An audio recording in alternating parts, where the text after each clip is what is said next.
آج دن تک اس وقت تک ان کو کھانا جو کھلاتے ہیں ہم ماں باپ کھلاتے ہیں یا یہ بھائی کھلاتے ہیں، اور بہت ہی مشکل سے ہمارا نظام چلتا ہے.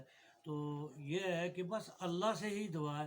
ہم نے بڑی کوشش کی، درخواستیں دیں، ہاں، یہ حکومتوں کو درخواستیں بھی ان کی موجود ہیں. حکومتوں کو بھی درخواستیں دیں، لیکن یہاں یہ جو ہمارے اس ملک کا جو نظام ہے وہ ایسا نظام ہے کہ یہاں کوئی بڑا آدمی ہو، کوئی امیر آدمی ہو تو اس کی فوراً مدد کی جاتی ہے. کوئی وزیر ہو تو اسے انگلینڈ بھجایا جاتا ہے، کوئی مشیر ہو تو اسے انگلینڈ بھجایا جاتا ہے، لیکن کوئی غریب ہے ہو تو اسے قبر میں بھجایا جاتا ہے. یہ ہے ہمارے اس ملک کا انصاف.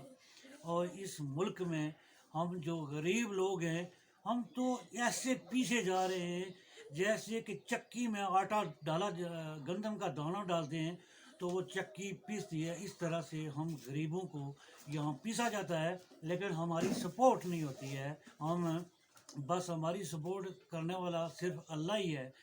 بہت ہی بڑی کوشش کی، ہسپتالوں میں گیا، ڈاکٹروں کے پاس گیا، یعنی آج تک جو کچھ بھی کوشش کی کہ یار چل کوئی آدمی ہماری مدد کر دے، دوائیوں کی سپورٹ ہو جائے، لیکن کسی کو کوئی ترس نہیں آیا. اس لیے کہ سارے لوگوں کے بچے ٹھیک ہیں، تو جس کا بچہ بیمار ہے یا جس کا بچہ معذور ہے تکلیف ہے تو اس کو ہوگی نا.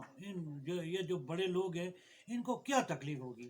آگے اگر آپ کوئی سوال کرنا چاہتے ہیں تو نہیں، وہ بھی کریں. آپ سے یہ سوال کیا تھا کہ آپ یہ بتائیں کہ آپ کی منتھلی انکم جو ہے، منتھلی آمدن جو ہے وہ کتنی ہے؟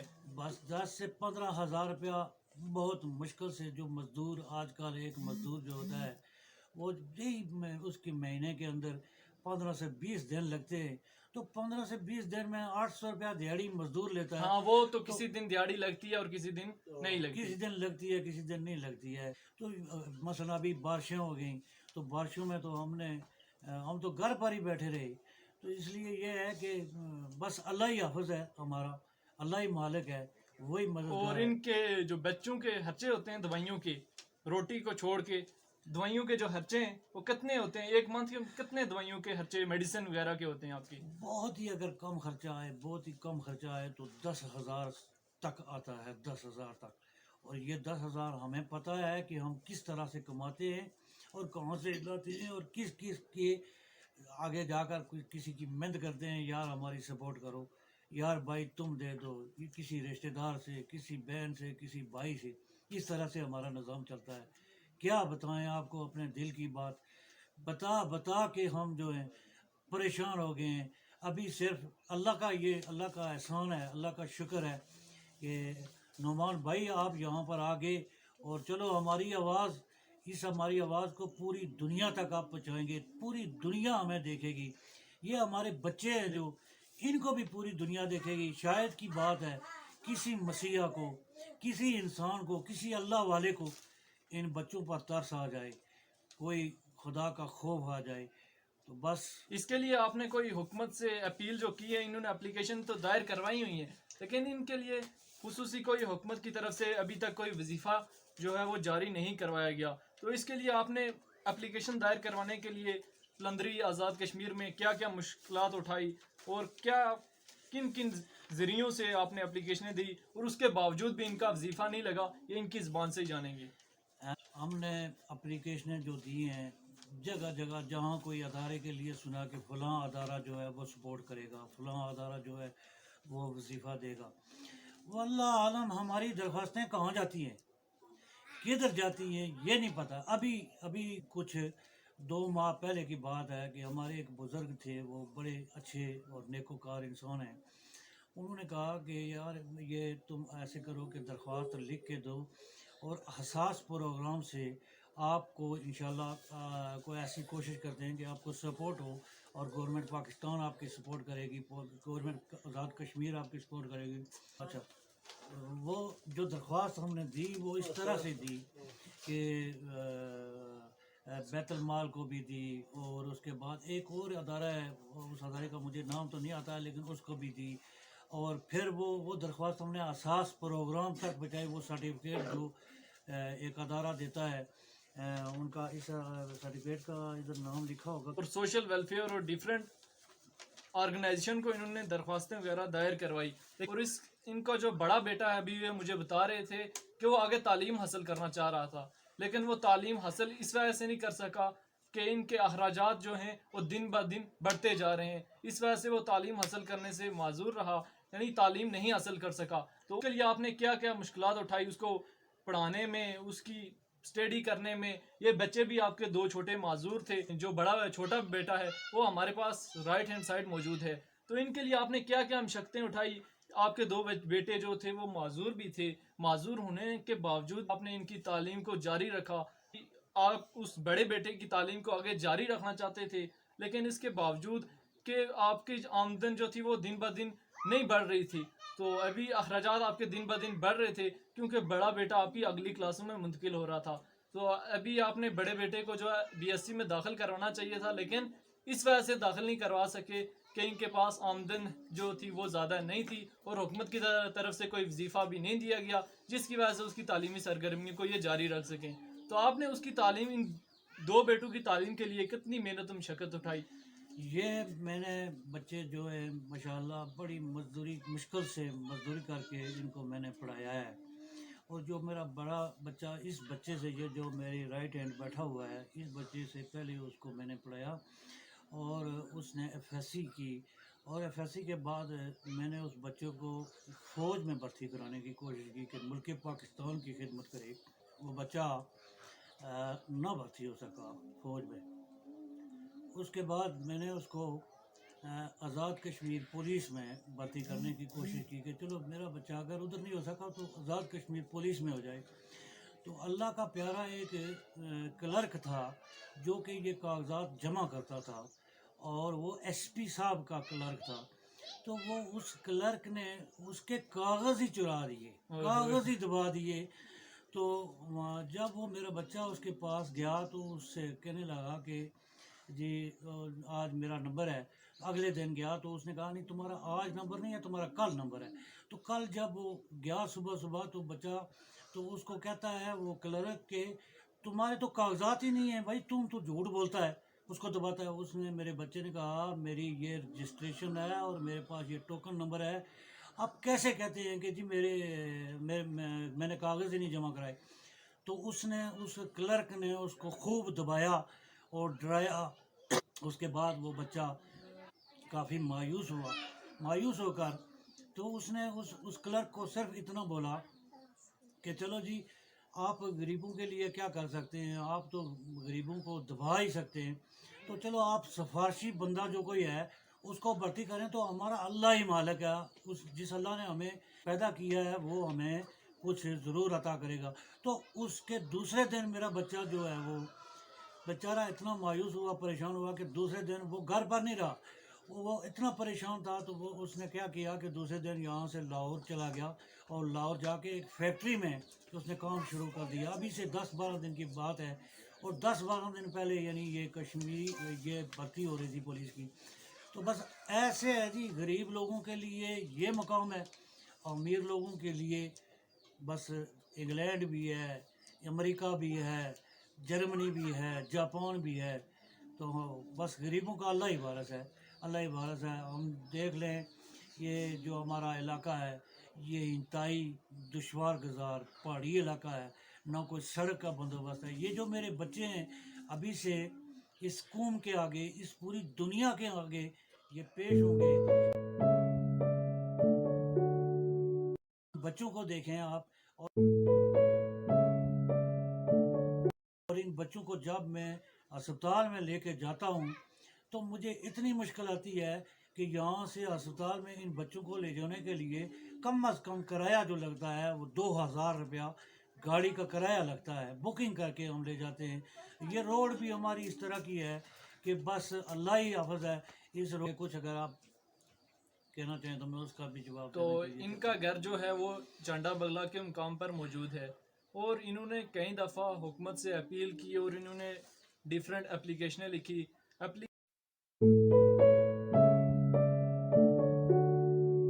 ٹاپکس میں بھی دکھا دیتا ہوں، پراپر انہوں نے سرٹیفکیٹ بنوائے، سرٹیفکیٹ بنوانے پر ان کے کتنے اخراجات آئے۔ ایک غریب ہے، مزدور ہے، دن کی دیہاڑی لگاتا ہے، اس کو کبھی آتی ہے 600 آتی ہے 700 آتی ہے, کبھی بارش ہو جاتی ہے, بارش ہونے کے باوجود اس کی دیہڑی نہیں لگ پاتی. جب اس کی دیہڑی نہیں لگ پاتی, اس کا کام نہیں ہو پاتا, اور اس کے آپ یہی سوچیں کہ اس کے گھر 2 بیٹے ہیں, 2 بیٹے معذور ہیں اور 2 بیٹے وہ تعلیمی سرگرمیوں میں مصروف ہیں. ایک یہ موجود ہیں اخلاق صاحب موجود ہیں اور خود یہ شوگر کے مریض ہیں. ابھی ان سے یہ جاننا چاہوں گا کہ آپ خود بھی مریض ہیں. ابھی یہ مجھے بتا رہے تھے کہ ہماری جو زوجہ ہیں وہ بھی بیمار ہیں, تو ان بڑے 2 بیٹے ہیں ان کے ٹھیک ہیں, باقی یہ خود بھی بیمار ہے اور بیماری کے حالت میں بھی یہ مزدوری کرتے ہیں صرف اس وجہ سے کہ یہ اپنے بیٹوں کا پیٹ پال سکیں. تو ابھی یہ ہم ان سے یہ جانیں گے کہ آپ یہ جو شوگر کے مریض ہیں, آپ خود بھی انسولین وغیرہ استعمال کرتے ہیں, تو ان سے یہ جاننا چاہیں گے کہ آپ کی یہ بیماری کے باوجود بھی آپ یہ جو کے لیے لگے ہیں, آپ حکومت سے کیا اپیل کرتے ہیں کہ میری بیماری کا تو کچھ خیال کریں. اس وجہ سے ان کی زبان سے جاننا چاہیں گے کہ کیا اپیل کرنا چاہتے ہیں. یہ میں جو مجھے بیماری لگی ہوئی ہے شوگر کی, یہ تقریباً 7-8 سال سے میں بیمار ہوں, انسولین لگاتا ہوں میں. آپ حساب لگائیں میرے بھائی کہ انسولین کی ایک شیشی جو ملتی ہے وہ تقریباً 960 روپے کی ملتی ہے, اور وہ 2 شیشیاں جو ہیں وہ میں مہینے میں لگاتا ہوں, اور ایک سرنج جو ملتی ہے وہ 30 روپے کی ایک سرنج ملتی ہے. تو حساب لگائیں کہ ایک سرنج جو ہے وہ ایک ہی بار آدمی استعمال کر سکتا ہے. تو چلو میں بہرحال وہ 2-3 دفعہ 4 دفعہ استعمال کرتا ہوں, کیونکہ بھائی پیسے تو ہمارے پاس اتنے نہیں ہیں کہ ہم یعنی ہر روز وہ سرنجیں بھی لیں, انسولین بھی لیں. تو بس میں بیمار ہوں, میری بیوی جو ہے وہ بھی بیمار ہے, اس کو پتے میں پتھری ہے, اور ہم نے راولپنڈی ہاسپٹل میں بھی ہم گئے, وہاں بھی ہم نے کوشش کی ہے اس کا پتھری کا علاج ہو سکے, کچھ ہو جائے, لیکن وہاں بھی ڈاکٹر جو ہے وہ مرضی کے مالک ہیں, دل چاہے تو کسی کو ایڈمٹ کر لیتے ہیں یا اس کا علاج کرتے ہیں, تو دل نہ چاہے تو اس کا بھی علاج ناممکن ہے. تو غریب آدمی کا کوئی علاج نہیں ہے. غریب آدمی کے لیے ہر جگہ پر مشکل ہی مشکل ہے. بس میرے بھائی اس ملک میں, یہ ملک جو ہے یہ امیروں کا ہے, یہ ملک جو ہے بڑے لوگوں کا ہے, یہ ملک جو ہے غریب لوگوں کا کچھ بھی نہیں ہے, کچھ بھی نہیں ہے.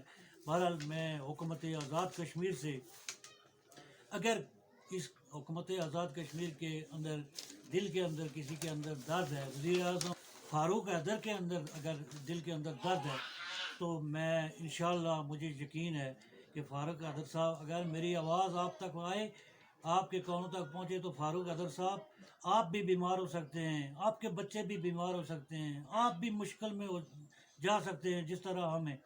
تو فاروق حیدر صاحب آپ, مجھے یقین ہے کہ آپ ہماری اس بات پر نوٹس لیں گے اور ہمارے ان معاملات کو ضرور اپنے آنکھوں سے دیکھیں گے اور اپنے کانوں سے بھی سنیں گے, اور ہم پر آپ رحم کریں گے. خدا را آپ رحم کریں, اللہ آپ پر رحم کرے گا. بس اتنی کہہ سکتا ہوں میں, اس سے زیادہ میں کیا کہہ سکتا ہوں.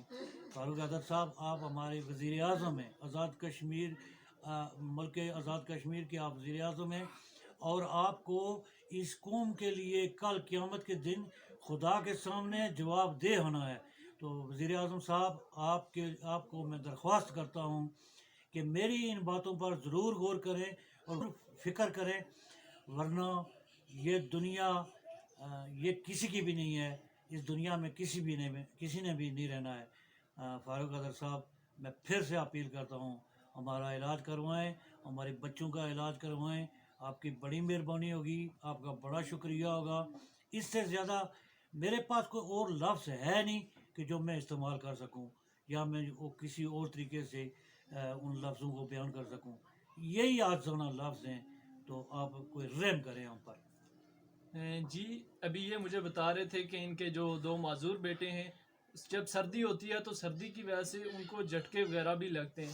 تو ابھی ان کے چھوٹے بیٹے سے پوچھنا چاہیں گے کہ جب سردی وغیرہ ہوتی ہے تو ان کو جھٹکے لگتے ہیں, پھر آپ کو یہاں سے ہاسپٹل لے جانے میں, اور ان کو جب جھٹکے لگتے ہیں تو کن مشکلات کا سامنا کرنا پڑتا ہے, اور آپ ان کو جو میڈیسن دیتے ہیں وہ کون سی میڈیسن دیتے ہیں, اور وہ کون سے اسپتال میں آپ نے ان کا علاج کروایا ہے. جب یہ چھوٹے تھے تب ان کا علاج کروایا ہے, ابھی علاج کروا رہے ہیں, میڈیسن تو ان کی ابھی چل رہی ہیں, اور کون سی میڈیسن ہیں